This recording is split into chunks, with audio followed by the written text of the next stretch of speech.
Biscuits with Bosses is supported in part by Off Duty Thanks, a gift and apparel brand that invites connection while respecting boundaries. Listeners might enjoy the Off Duty Producer t-shirt if you are an entrepreneur like me, especially when attending film festivals or markets. Imagine you're at a networking event and you want to start shaking hands, but you don't know where to start. By wearing an Off Duty Producer shirt, you invite people to approach you and ask you about it.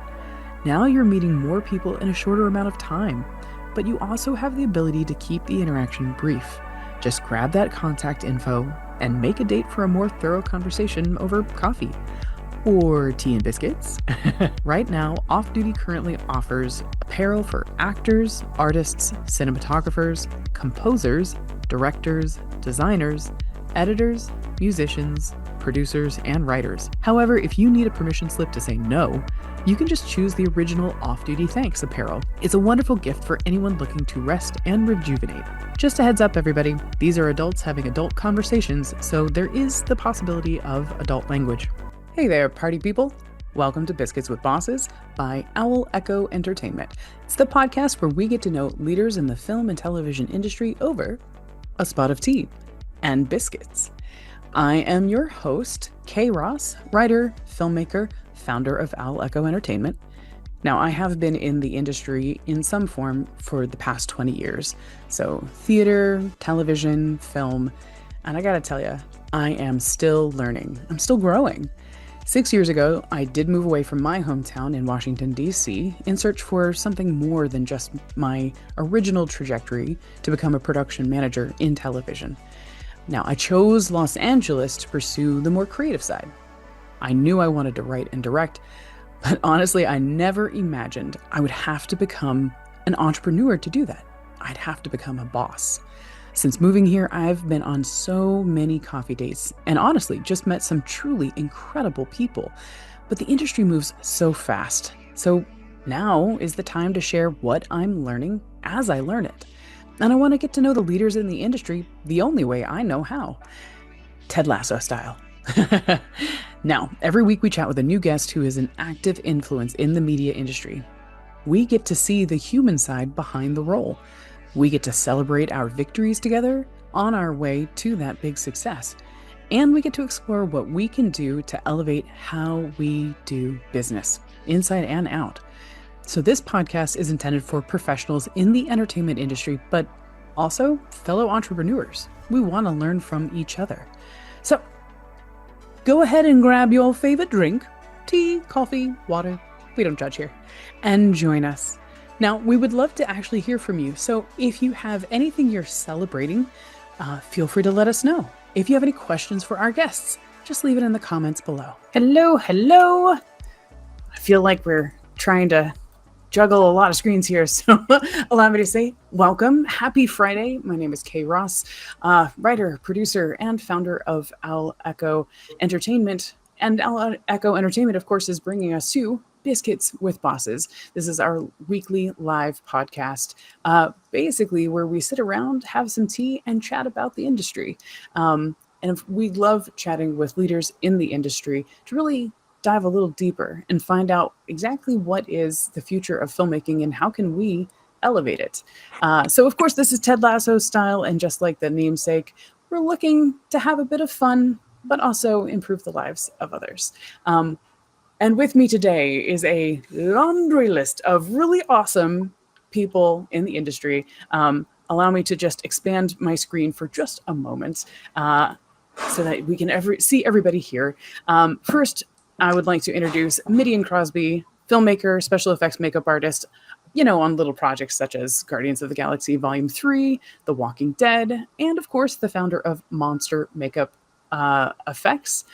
We also have with us today Tabitha McDonald, filmmaker, producer, and co-founder of the Dark Red Film Festival out of New Mexico. Fabulous film festival. With us today, we also have Ravenn Burs, podcast producer and founder of Victory Administration, working with creatives to help them level up and I feel like I'm going to mess this up, but help them level up their businesses. I'm forever indebted to you, and I can't wait to hear what else you have going on. And last but certainly not least, we have Stephanie Moore, producer and co-founder of Gemini Crown Tech, the company behind Production Value Software, which, of course, I can't wait to tell you more about because it just so happens that if you are interested in production value software, I have...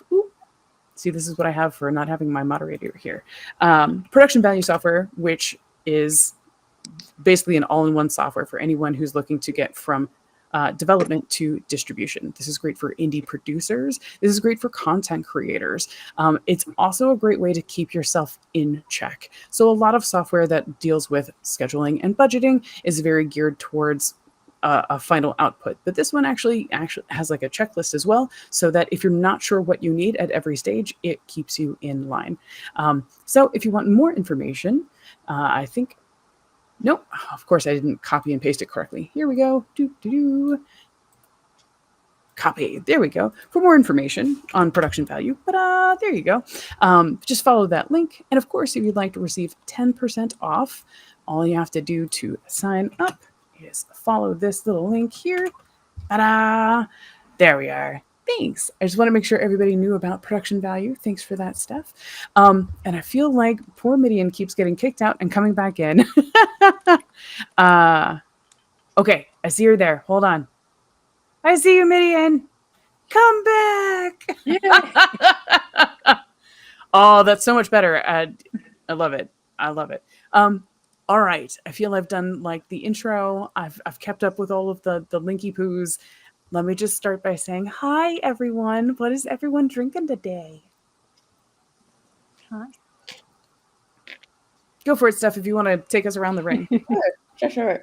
I am drinking hibiscus, or let me see, rose jasmine tea. Ooh. Yeah, it's pretty good. Is that like loose leaf? Yes, it is. It's from this amazing little place in Laguna Beach called Tea and Turmeric. And it's owned by these two sisters that know everything about tea. And so they like, you go in and you talk to them and they'll be like, okay, well, here's this tea for this. And like, they're amazing women and I love them. And I love supporting them because they're awesome. All right. I just found their website. So I'm going to make sure that everybody sees that too. Here we go.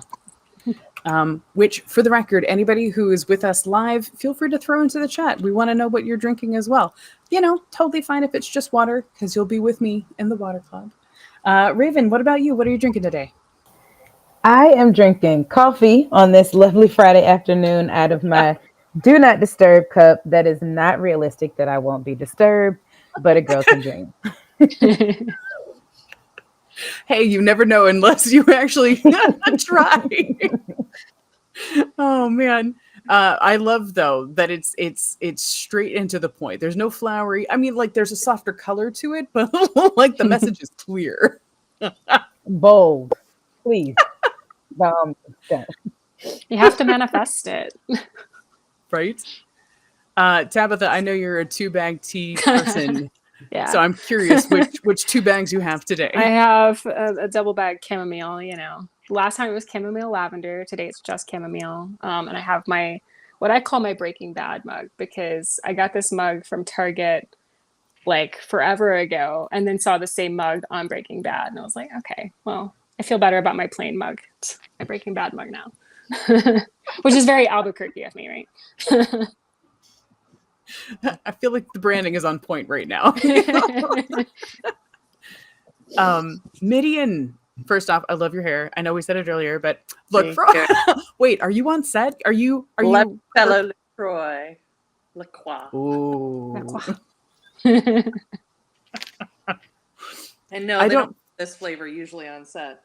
They have the more boring flavors, but limoncello is nice summer flavor. Yeah, man.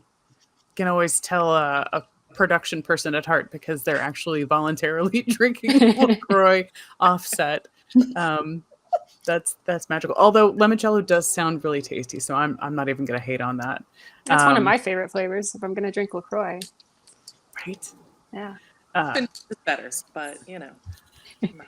Now, that being said, speaking of networking, I would love to hear from you guys because usually on the show we have like quick fire getting to know you questions like first concert, best concert, which I'm totally open to as well. But I'm curious, what's some of the best or worst icebreakers you have ever used or experienced?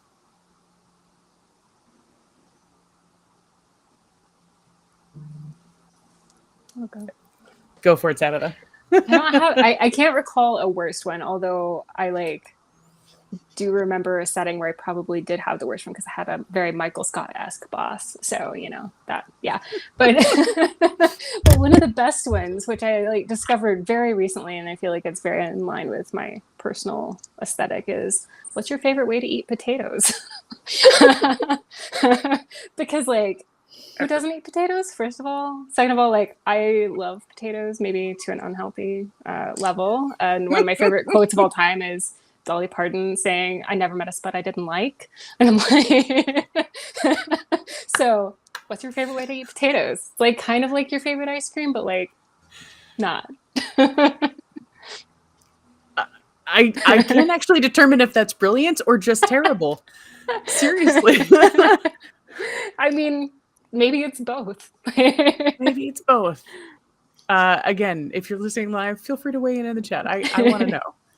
Oh, yeah, I've never met a spud. So how do you take your potato, like, or how do you eat your potato? Because my first thought was with a fork. Like, it doesn't matter if it's fried or crispy or with a fork. Yes. Terrible. Yeah. Ravenn, I can see you have that thought. Yes, I err on the side of, if when possible, icebreakers where people can move around. Those are always the ones that are best. Like thinking, workshop settings, things like that. One that I found that I thought was going to be pretty bland, that was actually super interesting, was I think we had to find someone with the same either birthday or at least birth month as you.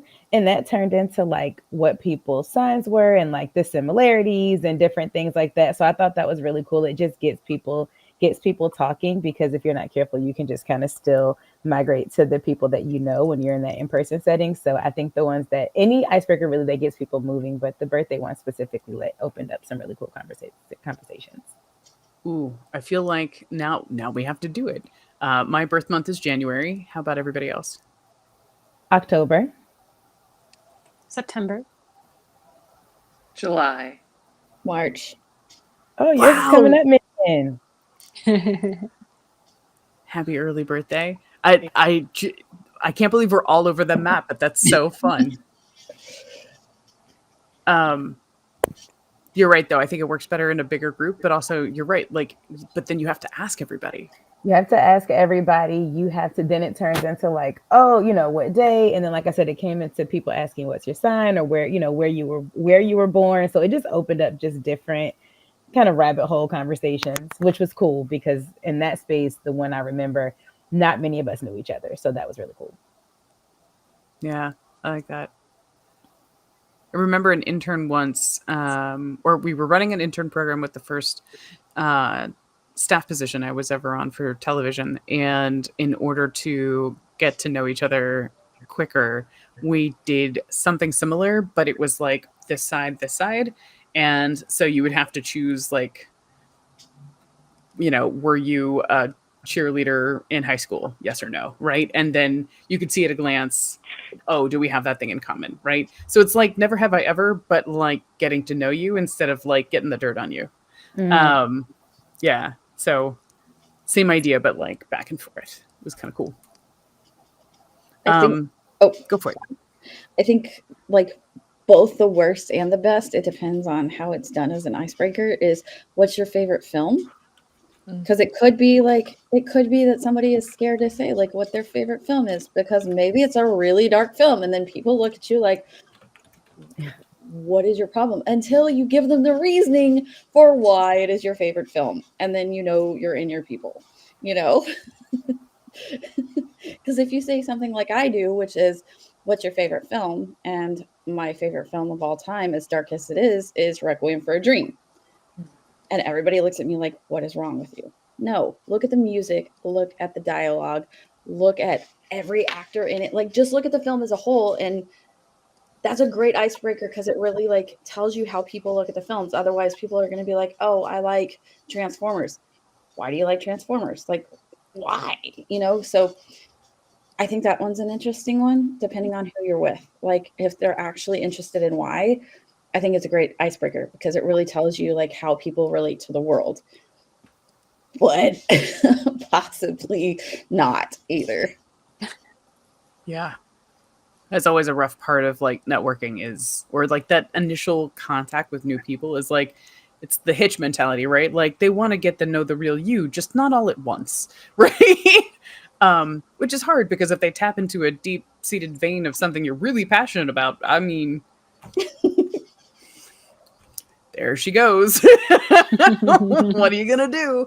I mean, and I think that may be the best and worst, right, networking question, which is don't ask a filmmaker what their favorite film is as your first question. You'll get the tirade. You will get everything, and it will smack you across the face. And the only people I think who don't have that level are people who have learned to like, this is the practiced answer so that we can see whether or not you think the same way. In which case, beware, because it's a test. That's my 2 cents anyway. Midian, any thoughts on best, worst icebreaker? Icebreakers, no, I don't really remember any good or bad ones. But the favorite film thing just made me think.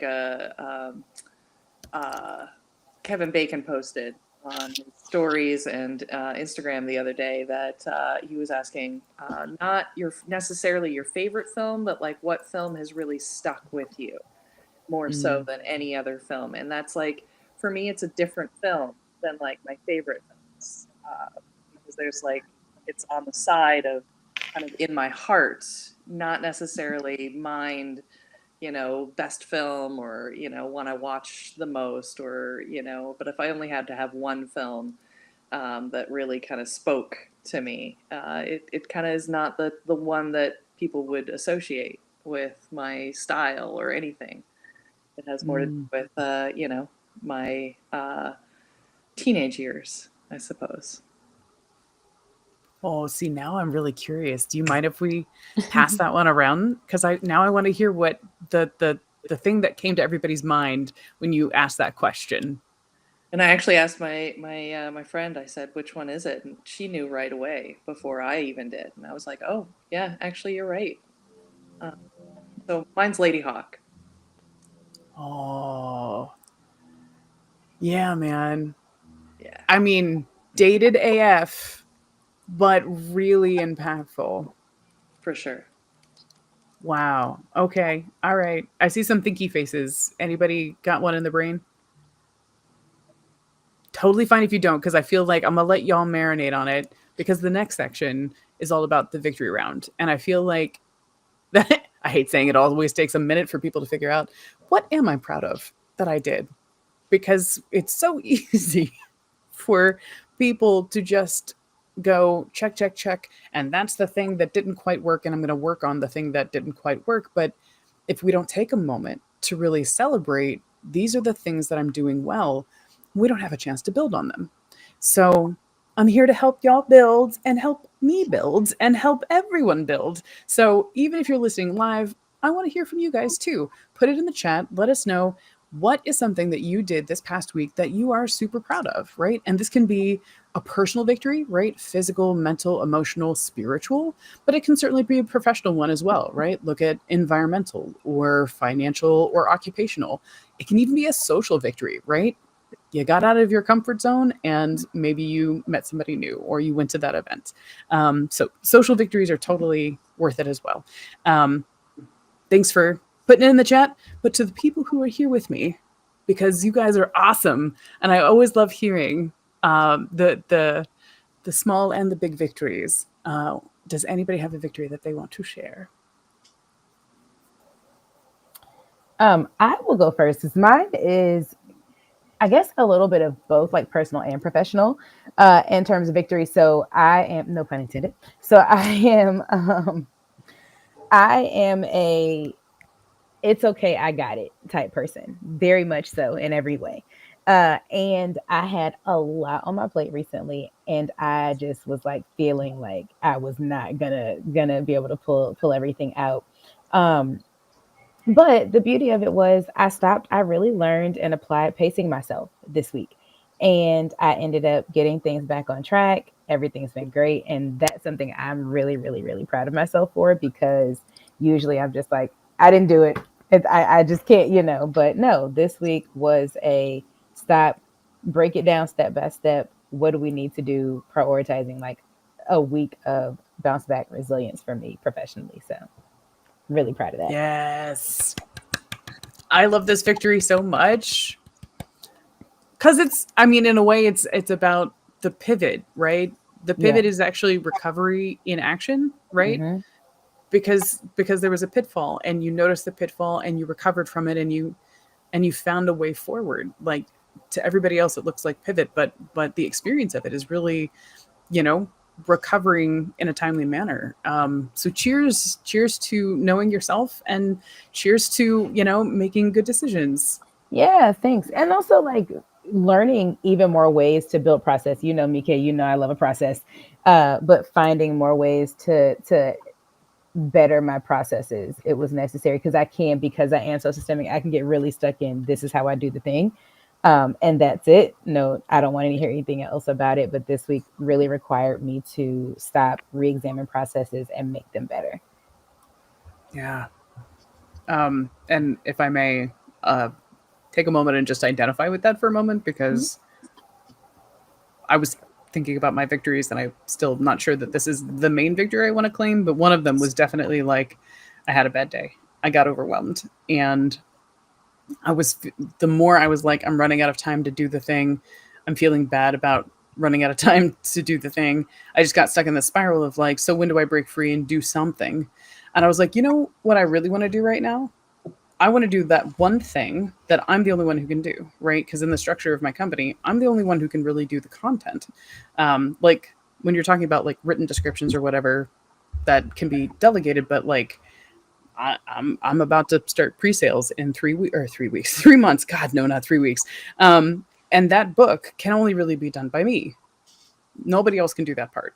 And I was like, all right, I'm just going to put myself in a little cave and get some writing done, because that part is going to make me feel better. It's going to give me the energy to do the other thing. Yes. And I totally identify. And that's how I recovered, like that's how I dug myself out of that hole. So yeah, cheers to that, man. Yeah, I was gonna say cheers to you too, because that's just yes, all the cheers, all the cheers. For the record, for those of you who are listening, this is one of the reasons why we take a moment and not just listen to somebody else's victory, but reiterate it when you hear it, and then cheers, is because the more we can make it into a memory, the more likely you will remember it for later. So you can build on it. So look, it's a small memory in comparison, but hopefully it's something to continue to anchor yourself in. These are my values, and I want to continue building on my values. So thanks so much for joining in the chat with your victories as well. But I want to do another little lap. Anybody else want to share their victory from this past week? Go for it, Steph. I don't trust people very, very, like, it's a hard thing for me to let people in. And one of my victories is like what's in the chat that I can see right now, letting people who love me help me. Because I don't like asking for help. It is the hardest thing for me to do, because I don't know if I can count on people. And certain people have really, really come through. And it's not that they can fix it. It's that they sat there and they listened. And that is such a victory for me, because for me to be that vulnerable, to let someone in, to be like, hey, I'm struggling with this. You are not friggin' alone, is amazing. And that's something I have struggled with for at least 16 years, probably longer than that, because I've just learned to, no, you got to do it yourself. You got to do it yourself. You got to do it yourself. And that's not true, because as much as you want to do it yourself, you got to let somebody in. And when you let that person in, it's amazing how much brighter that world gets because you let like one little bit more light in. You know, it's so it may not be a big victory to anyone else, but it is a huge victory to the person that it's happening with and to, because maybe that person loves you and that's all their heart desires is to help. And so like it's a two-pronged thing because I also helped someone who doesn't trust easily find that light. And so it's a double-pronged victory for me because they trusted me enough. So it's trust goes both ways. So I think that's a really cool victory. Yeah. Very personal one, but a very cool one that I know like in our industry is sometimes very hard to trust people to be able to share that. But when you find those people that you can trust and be like, hey, this is what I'm struggling with. And then you realize so many other people are also doing that. It's weird, but it's like all of a sudden the light gets much brighter because you realize you're not alone in that darkness. Yeah. Yeah. And can I jump in? I know it's roundtable style. Please. So, and I feel like Stephanie, I feel like that's so awesome. And I think to highlight something you said, like, I think that it is enough, right? Because one thing that I noticed that you said that I do a lot of times, I'm like, okay, it was just for me, or it's, it was just kind of like my little part of the world. But like, I've been working to make my part of the world enough for me or for the people around me. So like, I'm like, cheers to you as in Kay's earlier for that, because like, that is like so much more than enough, like for that to light up, your entire world or that person's entire world for that time. Yeah. And thanks for chiming in. That's exactly what, I think sometimes the roundtable is hard. So just know that you're open to respond as you hear things. So thank you for jumping in. The water's fine. But also thanks for shouting out the comment, because I think that's also part of our listening when it comes to the victory round. So I also wanted to share, just so we can see, this is the victory from P. Calhoun Jr. My victory would be allowing people who love me help me out of my dark spaces. My favorite saying is, who saves Superman can't do it all, and it's okay to ask for help. And you're absolutely right. Thanks so much for sharing. And thanks for riffing off of that, Stephanie. And cheers. Yes, a proper cheers to you both. Cheers to you for trusting in somebody else, but also being a trustworthy person. Right on. I'm telling you, if this catches on, every happy hour, you're just going to see people cheersing people like multiple times just to hear everybody celebrate their victories. It's going to be great. I love it. Tabitha, I saw quite a lot of nodding. Did something occur to you as you heard It's that? more just like, I'm like, man, I feel this. Like, I feel the trust element. I feel the, like, I can do it. I'll just take care of it. I got this. Like, I relate to both of those sentiments so strongly. I think that might be common in the film producer world specifically, but in film in general. So yeah, I was just like, this is me. This is why we're here in this room. It's like, we have these similarities. Yeah, I mean, I was trying to think of like a victory for this week, and I feel like I don't have anything like super new to share, but I can like say that I am still doing what Kay, you and I talked about last time. Is like, I'm trying to incorporate more friend time, and I'm still successfully doing that. So I like, even though that feels like a small win to me, just because like it's just like a consistency thing, I think, I'm still doing it. So it's progress for someone who tends to put work first and not put friendship in the mix too. So yeah. No, and I love that as a victory, because it's not like a new victory. Like, it's not a foundational victory that you're going to build on over time. It's like an in progress victory, which means like you already know you're building on that victory, which is great. That's awesome. That's exactly what we hope that we do. Yeah. So yes, all the cheers. All the cheers for making time for friends. Important. It is. Which I feel like also begs the question, and I'll open this up to anyone in the chat as well. Like, when do you determine that you're in hermit mode, and when do you determine, okay, I got to push myself back out there and see friends again? Because that line is super fuzzy for me. I think that's That's true for a lot of people, but I want to hear from you guys. And while people are thinking about that and putting in the chat, Midian, what victories do you have to claim? I want to know. Well, I have this last week taken a huge step towards a major change that I have been wanting to do for decades, but seriously, I guess the last couple of years. So took a boot camp. I hired on kind of a team of coaches to kind of take this next step, which is super scary, super exciting, major pivot, major life change. So Wow. that is terrifying, and it's going to be good. So I'm really excited, and pushing through the anxiety of doing something different, very different.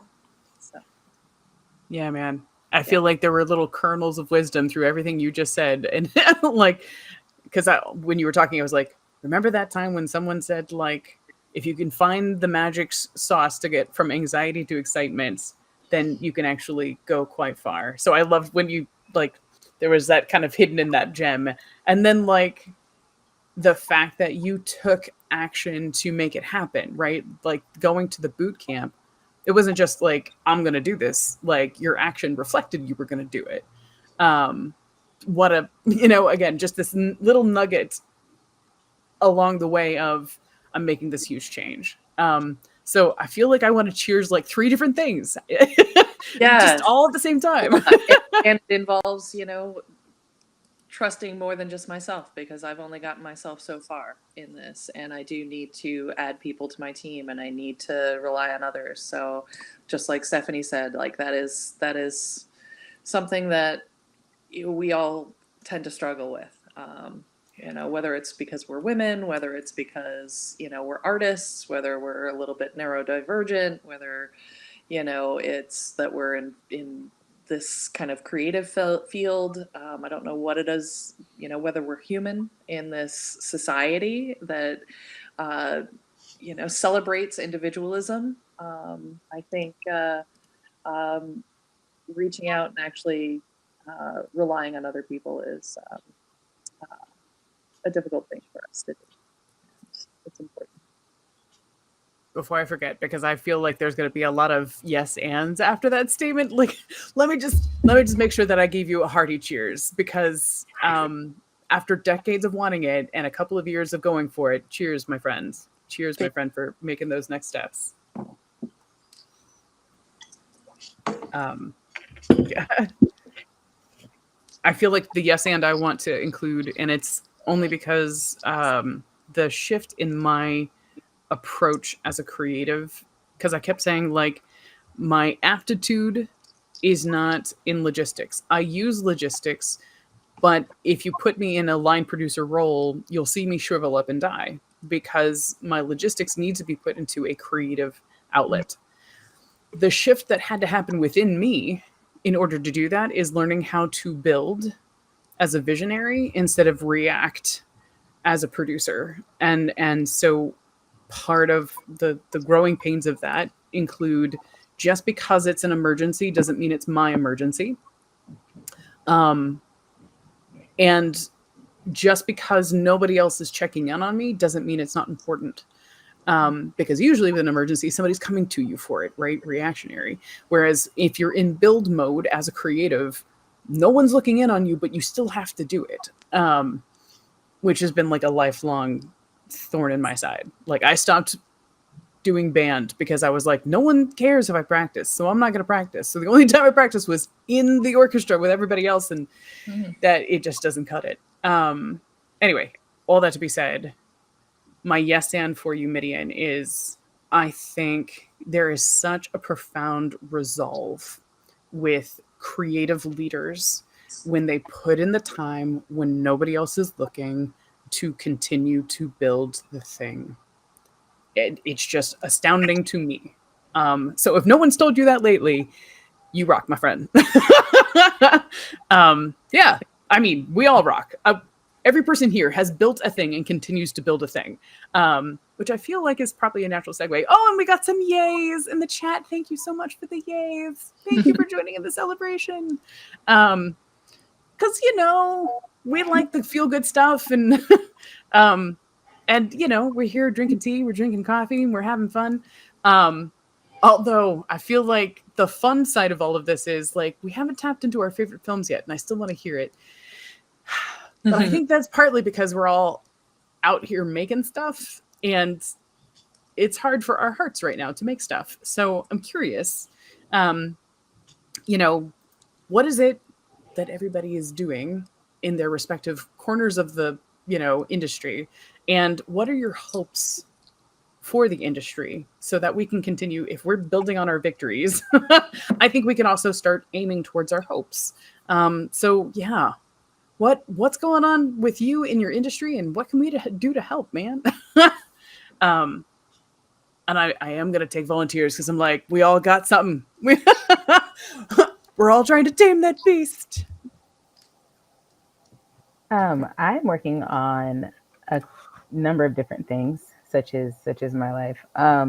Probably one of the bigger passion projects for me, and Kay knows this, is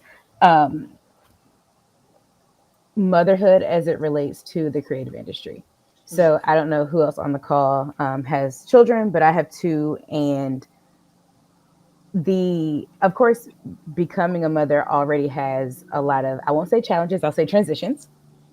But then when you're in the creative space, a lot of times in the entertainment industry, it can be very difficult to balance motherhood with a career in the field. So one thing that I am working on right now is a fund that would essentially allow new mothers, you don't have to be on your first child or anything like that, but new mothers to apply for funding to take maternity leave. So there are a lot of mothers that are entrepreneurs, contractors, freelancers and so on, that go back to work before they really need to, before they really want to, because they don't have a choice, right? Like there's no FMLA if you're a freelancer entrepreneur a lot of times, especially if you're a solopreneur. So there are a number of mothers that I've spoken to when I kind of felt like I was alone, and that went back to work really, really soon because I got this kid and I got to feed them. So a fund that will allow freelancer entrepreneur mothers to apply again for funding to take the maternity leave that they may need for their mental and physical healing. And even finding resources for mothers in film specifically, because we do have to travel for work a lot, and what that looks like, providing resources for them to, if it's freeze drying milk to get it across the country back to their child, like different resources for mothers in the film industry to be able to be the mother that they truly want to be, and still have their career. So that's one thing. That's a passion project for me that I'm working on. And then the other side, just still doing the business of creativity workshops. So I have a 2-hour workshop that I do that teaches creative entrepreneurs how to literally mind their businesses. Y'all, I cannot recommend your services enough. Which, even if you guys aren't available for the workshop specifically, I do know that Ravenn also allows for coaching sessions individually. So let me just make sure you guys have that link. Ta-da! Creative business coaching session with Ravenn. Highly recommend. She's phenomenal, especially for those of you who are struggling as a creative brain to organize yourself as an entrepreneur. Like, those two things are not necessarily compatible. And she's really, really good at helping you stay focused and stay on track as an entrepreneur. So I love, by the way, that fund. That is such a great idea. I'm gonna pause though, because I know sometimes it's hard for me to remember the question after I've asked it when we go down a really great path. So let me just come back to it, which is future of filmmaking, right? What is it you're doing right now? And what are your hopes kind of for the future? Like, what is that working towards? And hands are totally fine if you want to go for it, Steph.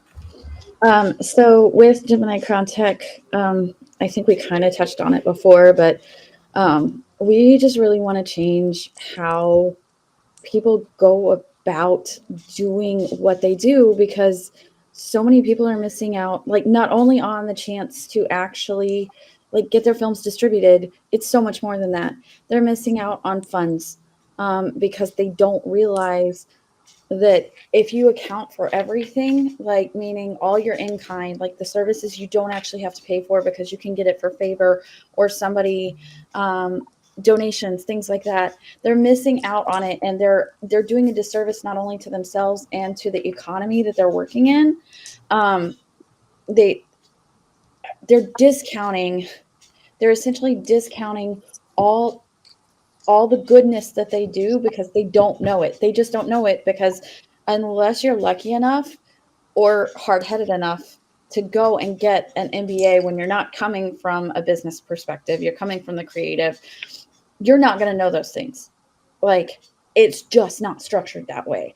And so one of the things, like our, like mine and my business partner, who is also a Stephanie, one of our hopes is to essentially like innovate the way that we budget for films. Meaning, like, instead of this above the line, below the line that is really only good for, you know, the big studios, making it to where a small, you know, however small, micro budget or no budget film can actually look at it and say, this is how much we gave back to our economy. So essentially looking at it from how do we take the, like what the corporations do, which is, and the studios do, which is they account for everything. How do we do that? How do we make sure that we can say our industry matters and what we do matters because this is how much we gave back. This is how much we count. And so that's something that like Stephanie and I both are very passionate about, is essentially giving these tools to filmmakers without actually having to go and spend $60,000 to $100,000 trying to figure out how to do the business side of film, how to do, you know, how do you do the accounting, how do you do these things. And instead of essentially like taking away from the people who honestly work the hardest on film sets, which is our below the line, everybody below the line works so freaking hard, and they're not the ones who are getting treated properly. Like, I am freaking passionate about my below the line crew. They freaking matter. Like, I will shut down set if somebody disrespects my PAs, because you know what? Those PAs are working their butts off. They are working so hard, and they are not getting the thanks. They are not getting the accolades, and they need to be. So just know that, like, if I am ever if I am ever like upset about something, it's probably because somebody got disrespected, and it's probably a PA. I just so passionate about that. As Kay well knows. But also just being able to be like, okay, so how do we make sure that everybody gets paid? You know, like on a set, because people are like, oh, we don't have the funding for that. How do you not have funding for a PA who's working their butt off, but you have money for food that's not going to be eaten? Yep. It makes no sense. It's not right. And it's because the accountability is not there. And that is something that I am extremely passionate about. But also it's how we created the software was to account for that. Like, you can account for in-kinds, you can account for like every line. Like, I am so sad whenever I see this amazing film and I realize that these people are never going to get it anywhere because they didn't know, they really honestly did not know that they needed to be saving for marketing from development. And just like Ravenn, I love what you're doing so much, because that is the part that I am not good at. Like, I can put in the systems, I can create the systems for it, but actually like teaching people how to do that part where it's like, hey, by the way, this is what's important. Like, oh my gosh. Oh, like, so many kudos to you for what you're doing, because I know how to do it, but that's because I was one of those people that like was just so hard headed. I was like, I don't care. I'm going to do this. I'm going to do this. I'm going to do this. But to have someone that can coach people, I think is so incredibly important. And so I would love to see even more. I would love to see even more like networking and just coming together and really like partnering with these different parts that we don't think about, because everybody thinks about the producing and the directing. And even if you're looking at film schools, they're looking at the producing and the directing and the cinematography, which yes, absolutely you need that. But also, what about the business side? Where is that? Where is that love? Where is that training? Because a lot of these filmmakers are making so many amazing films, but they're getting left out or they're getting left in the dirt because they don't know. They don't know what they don't know. And there are so many gate kept things that shouldn't be gate kept. And with the rise of independent film again, which we're seeing, we can make a freaking difference. And that's partnerships. So sorry, I get on tangents occasionally because I'm so sorry, but yes, below the line love for real. Do not apologize. Right? Yeah, but that's my There's an official soapbox right here for a reason. So I think this was not even on my radar the last time you and I talked, Kay, just like a few weeks ago. But my husband and I and one of my producing partners just like decided, fuck it, we're going to make a feature, but also we're going to do that with marketing in mind, like before we start production. And then like one of our big things that we're currently mapping out is like in the indie world that I live in, the two films that have gotten so much buzz lately are Sing Sing and Hundreds of Beavers, because they've had very unique ways of doing things. So I'm like, can I just take both of those and like do my own version of that with a small film and just like see what's possible, like, and make some mistakes, but also like learn some things. And then how can I translate that to the next one? So we're currently in the process of building our roadmap for that, for raising a little bit of money to do that later in the summer, where it's like everyone's participating in the equity side of it. It's first dollar gross, so people aren't waiting 5 years and then all the marketing expenses, et cetera. It's like we're capping out marketing as part of the initial budget, as part of the initial spend, so that it's like its own thing. So like that's where I'm at, and that's also like in alignment with where I think the indie side of the industry is going. Is like, fuck it, we're going to do it our own way, and like figuring out ways to like make that possible and like take distribution into our own hands and take marketing into our own hands and like build teams from the beginning that can sustain that, rather than like making the movie and being like, wait, prayers aren't working. what do we do now? Because I feel like it previously is like you make the movie and then you're like put it in festivals and you pray to whatever you're praying to. But like, it's kind of been that strategy, and that doesn't answer the question of like, what do you do with your film? So I'm very much in the early stages of figuring out what that path looks like, but I have a group of people that are equally excited about figuring it out. And I mean, we're putting in the work. So let's talk in a few months and see how it goes. But yeah, I think that answers kind of both parts of the questions. Like, what am I up to and what do I think is going to happen? I think indie is going to make it out alive of the change. It's just, it's going to be uncomfortable, but that's kind of the ebb and flow of human existence, right? Yeah. Yep. Because something came into my brain when Stephanie was talking, and then again, just as you were talking, I have to share it. But first, you all probably know Tabitha best as the co-founder of the Dark Red Horror Film Festival, but she also has a little something that is on pre-sale on Apple right now. So I want to make sure you guys have the link for that in the chat. So clearly, if you want to check out Dark Red Horror Film Festival, it is there in the chat. But also the Released by Sunshine, if I got that right, yes. Now available for pre-purchase on Apple. Make sure you check that out. Speaking of just like balls out and owning it, because there's a thing called Share Platform, and I've been trying to do more and more research on what they have, because they're still building and they're still kind of making it. But part of the idea behind it is that share the equity, right? And so usually it's only the above the line people that get any sort of back end, which is silly. It's ridiculous. Sorry. Back to the above the line, below the line. Like, let's just like take out the line and just, this is our team, and they are all contributing anyway.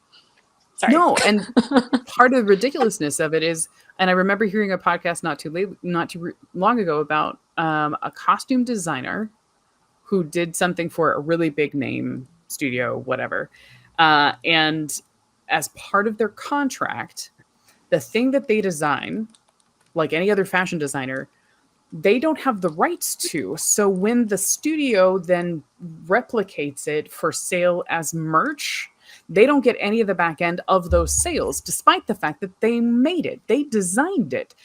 Yeah. And if they were in the fashion world, that would be outright theft. And what happens in the film world is, well, you came in like a grunt and did the grunt work, but you don't get any of the credit as the designer.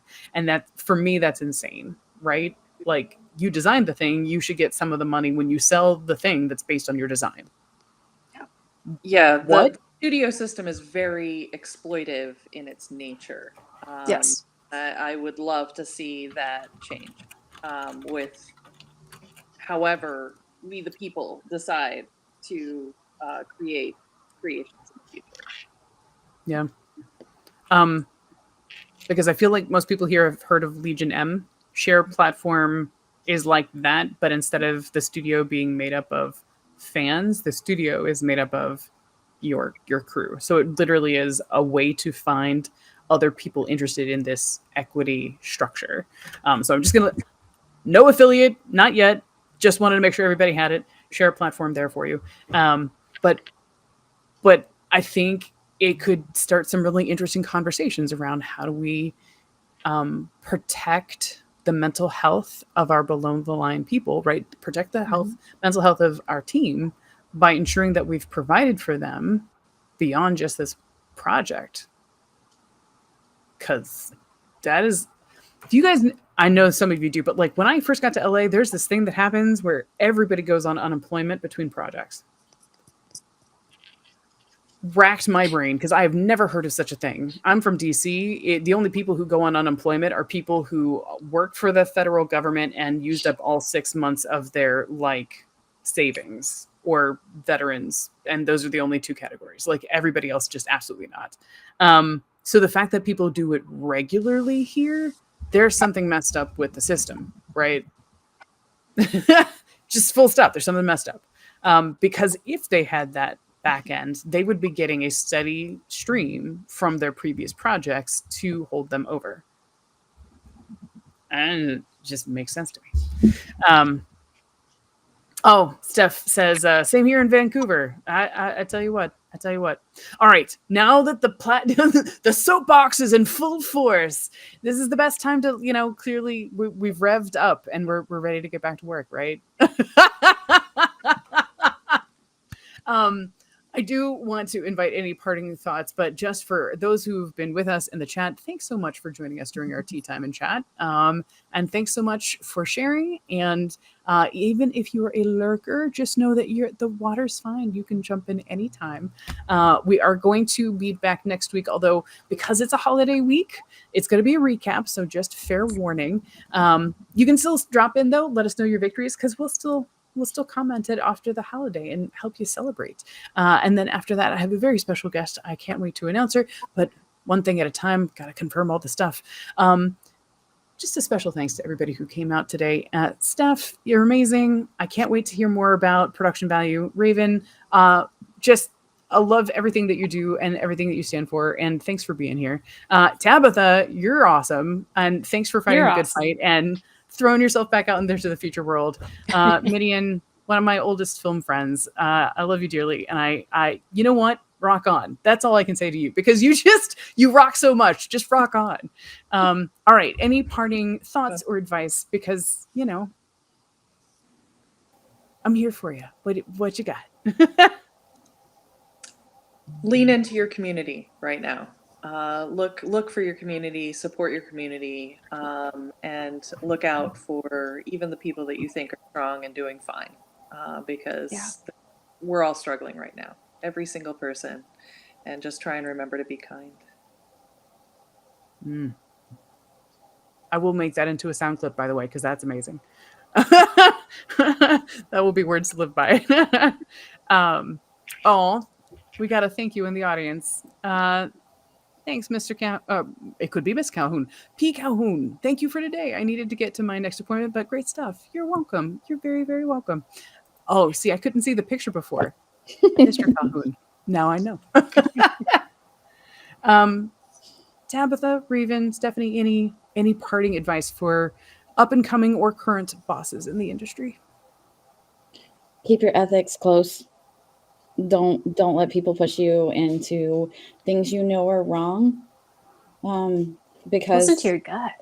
Yeah, for real. Like, your gut is the best thing for you, and it will keep you out of trouble. Because when you don't, you end up in situations that aren't okay. So always keep, like, know what your ethics are and stick with them. And yeah, it might not work out for this one time, but in the long run, you'll have the respect of your peers and your audience too. Y'all with the mic drop moments. My heart. I would say you're killing me, but really you're swelling my heart, and my body just doesn't feel like it can contain it. Thanks for swelling my heart. Ravenn, Tabitha, any final thoughts for bosses in the industry? Go ahead, Tabitha. No, you first. I would say, as I mentioned earlier, to literally mind your business. I had a client once tell me that I make people sit up straight, and sometimes they don't like that, right? So because sometimes I come in and I put systems in place, or I request contracts, or I send invoices instead of just letting you pay me some under the table rate. And people are not going to like that, but continue literally to mind your business. Make sure that your affairs are in order on the business side, whether you have like an official full company as an LLC, or you are still freelancing and contracting with different companies. It doesn't matter. People will try to intimidate you into doing things in a sideways kind of manner. And I feel like if you start that, it's a snowball effect. So like I said, mind your business, keep your business affairs in order. And I feel like things will pan out really well for you. Yeah, it protects you and it protects other people. So, Right. Yeah, by all means. I think Midian said exactly what I want to say. Just be kind. Like, don't be a dick. It just makes everything better. That's my advice. Be kind. And the 1-2 punch of that, because on one side of the pillow it would read, "Don't be a dick," and on the other side of the pillow it would read, "Don't let dickheads get you down." Right?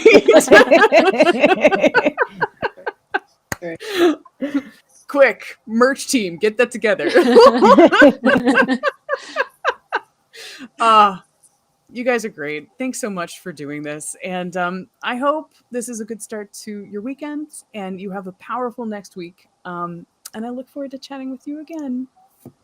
Thank you, Kat. Thank you so much, Kay. Thank you Thank for you. the platform. Thank you for following through on all the things that you said you were going to do with providing a place for industry professionals to really just use their voices. So thank you. Yeah. For as long as I can, as if my feet can hold up and my heart can hold out. Yeah, because we need to keep talking about it. So thanks for keeping it in your head and your heart so that we can. Yeah, man. And for finding and bringing together such amazing women in the industry. So Right? Yeah. I feel like that's a default now because of the members I've had, or the guests I've had so far. I've had one male identifying and everybody else has been female identifying. And I'm like, I'm not mad at that. I feel like, that feels right. So yeah, happy to, and that is an open invitation. If you yourself are, you own your own business, whether it's a solopreneur or, so because boss of one happens too, like reach out. Let's have you on the show. Let's get talking because your experiences and your perspectives are absolutely worth exploring so that other people can learn from you as well. So come on down. The water's fine. All right, y'all. Have a great weekend. I'll see you next week. Bye, everyone. Bye. Thanks for tuning in to this week's episode. Wherever you're listening from, make sure you like, subscribe, and leave us a review. It really does help. This episode is brought to you by Off Duty Thanks, a gift and apparel brand that invites connection while respecting boundaries. Wear your hat, hoodie, or t-shirt about town or to those oh-so-important networking events. Check out the different off-duty versions at offdutythanks.shop. And be sure to grab something for your favorite friend in the film, television, or media industry. Today's episode was also made possible by Owl Echo Entertainment. You can learn more about them and their production work at owlecho.com. Head over to owlecho.com to see what we've got coming up.